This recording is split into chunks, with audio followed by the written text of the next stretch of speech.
I don't know, guys. They said this was like Silent Hill, but what makes a Silent Hill game? Oh, there it is. There's an unwritten rule that if it's October and you're a video creator, you have to put out something spooky. And as a primarily indie game enthusiast, I am subject to this rule. Now, I'm a funny kind of horror fan, the kind who doesn't watch horror movies and doesn't play horror games because I hate being startled. My younger viewers might be surprised to hear this, but the foundational horror games were not about the jump scares. About the only two which come to mind are the dogs from Resident Evil and the cat from Silent Hill. And wait, was that intentional?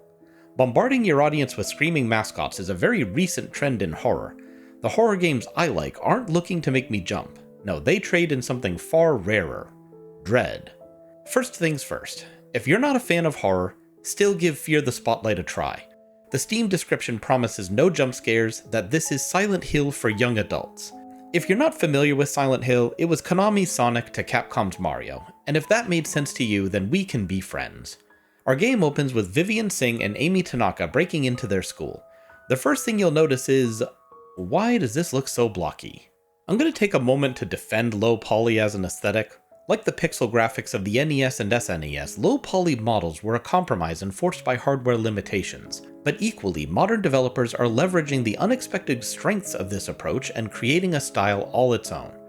In Fear the Spotlight, low poly models serve to create an easy-to-read environment that retains and expresses an unsettling atmosphere. There's never any confusion about where you are or what you're looking at despite the cluttered, creepy environments. The dreamlike feel would be undermined if the graphics were more realistic, though admittedly the models for Amy and Vivian could be a bit less Lego.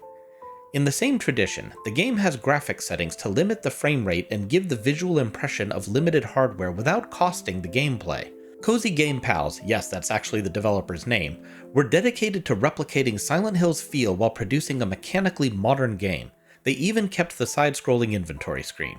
Harry would feel right at not home, but you know what I mean. It's worth mentioning that you can turn these effects down or off to create a cleaner, crisper look, but you'll lose some of the eeriness, so I recommend leaving default settings on unless it's ruining your experience. Fear the Spotlight's old school look really proves the adage that visuals are not what make the game, as it manages to pack all the tension and creepy vibes of modern horror into a retro package. This candle scene in particular illustrates the power of lighting regardless of polygon count, and I would bet my cat's favorite toy that this is an homage to Silent Hill's intro. He doesn't play with it anyway. But enough about Roblox by Wes Craven. Why are these girls here?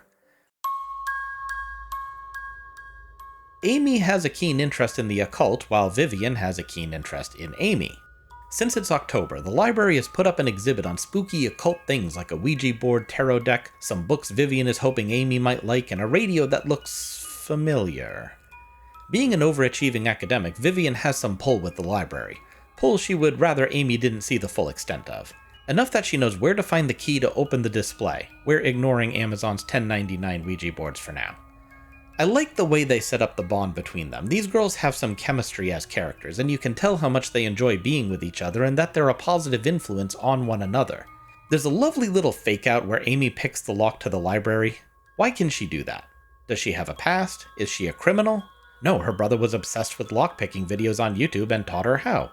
Amy is definitely less conformist than Vivian, but that's an expression of herself, not code for why she's the quote-unquote bad girl to Vivian's good.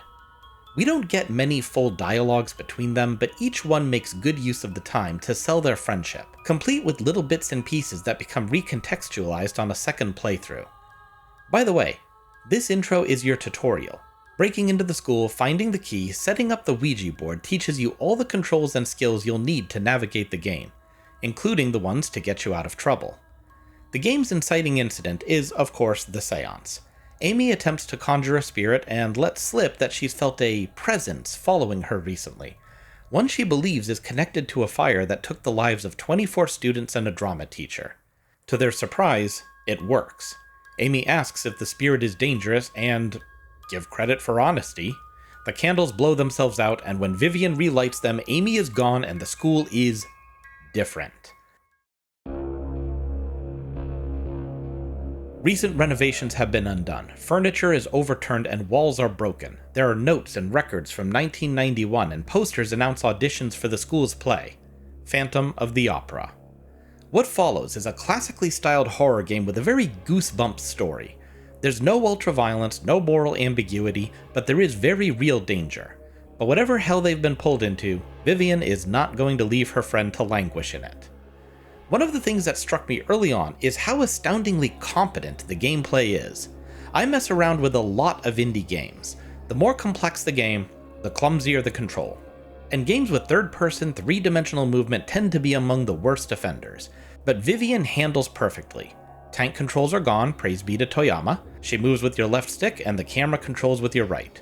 She can also crouch, which has real gameplay use. Levels are well designed, they look creepy, eerie, cluttered, but are a breeze to navigate. There's never any confusion over where Vivian can go or what items can be interacted with. Even if you do miss something, Vivian will turn her head and flashlight to point out objects of interest. Then there's the tactile way Vivian handles puzzles, usually calling for you to manually unlock and open things.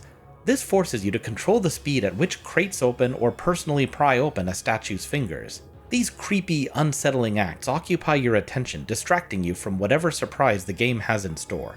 And what would a good Silent Hill homage be without good sound design?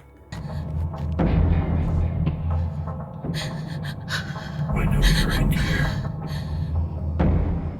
Survival horror is often an isolating experience. You're alone in a scary place trying not to die. What developer worth their pixels wouldn't take advantage of that? Much the way Silent Hill was not actually silent or hilly, Fear the Spotlight's halls are full of ambient noise. Mostly it's haunting, droning background music, but it also makes good use of more environment-based sounds. Here we've restored power to a gym door, but it's jammed.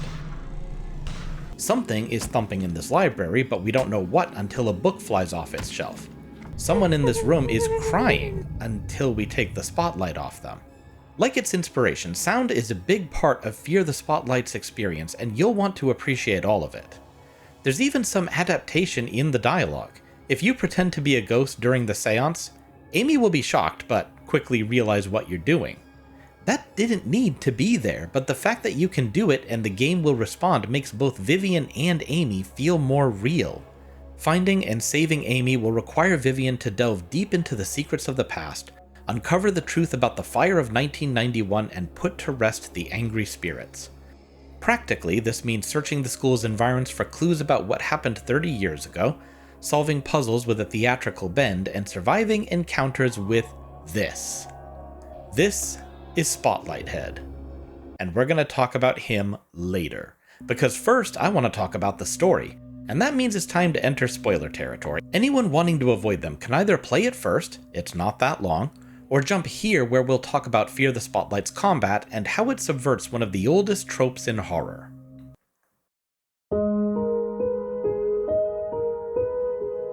Like so many horror protagonists, Vivian is walking on cursed ground. I'm sure you've already deduced that the fire was no accident, but the events leading up to it are more complex than they initially appear. The history is told through notes passed between students and reports filed by teachers.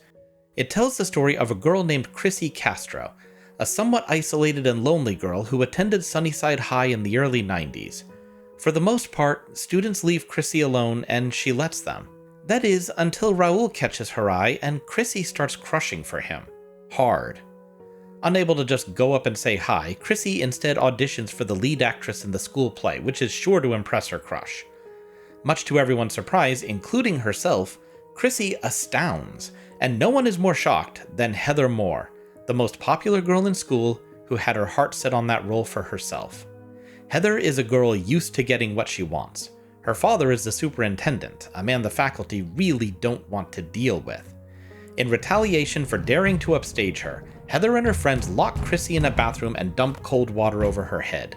The event results in a mandatory anti-bullying event which has all the authenticity and nuance of a Mickey Mouse Club lesson of the day. But a possible bright spot is the appearance of letters and roses Chrissy receives from a secret admirer. Someone who saw her performance and was enchanted by it. Not long after, Heather slips on a diving board, breaking her leg and clearing the way for Chrissy to take the lead role. And the icing on the cake? Raoul asks her out, revealing he's had a crush on her for a while and had been working up the courage to talk to her. But the letters don't stop. They start disparaging her new boyfriend, insisting she is above him, that he's unworthy of her. and then Raoul just disappears. Now focused on her missing love, Chrissy wants to leave the play, but the drama teacher, Mr. Crane, refuses to accept that, insisting that this is her time to shine. Now, viewers with a theatrical bend may have already keyed into a few clues, namely that Christine and Raoul are both characters in Phantom of the Opera, she being the object of the Phantom's desire and Raoul being her lover. The elements of the story play out in a very similar fashion with a notable difference. This is a horror story, not a tragedy. As Vivian delves further, she uncovers more parallels. A network of hidden passageways, a base with cameras viewing the school, a cellar stacked end to end with videotapes, and a secret door through a mirror into the dressing room. This Phantom is not a flawed human marred by suffering, but an obsessive, predatory stalker more than capable of violence towards anything that gets in its way, including the object of his affection. In the present day, Amy has become the Phantom's new obsession and Vivian is in the way.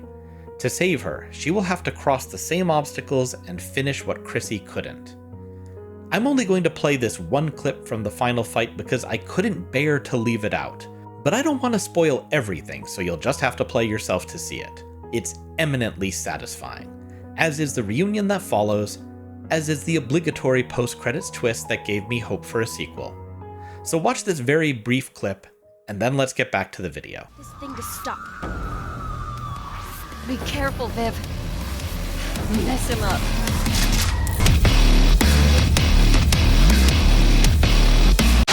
And this week's Powerball will be 12. Thanks for waiting. Okay, so the combat. There isn't any. I know I've been avoiding talking about the antagonist all video, but I have good reason.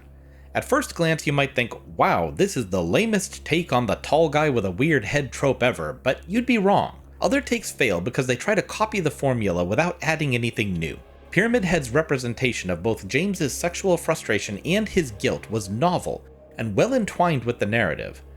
But the Butcher, the Boogeyman, and Safehead lack nuance, and their behaviors are just big monster with big weapon. Spotlight Head is both symbolic and literal. He is a character in the story, not just a manifestation. But his nature as a roaming spotlight is also relevant due to, stuff I went over in the spoiler section. Let's just say, Fear the Spotlight is a layered statement. But what's really good about this enemy is how he drives the gameplay. Look at this. What do y'all see? Just a black screen, right? Nothing concerning about that, unless it's hiding something. H.P. Lovecraft famously said that a man's brain was more capable than a woman's, which is why it's for the best that he's dead.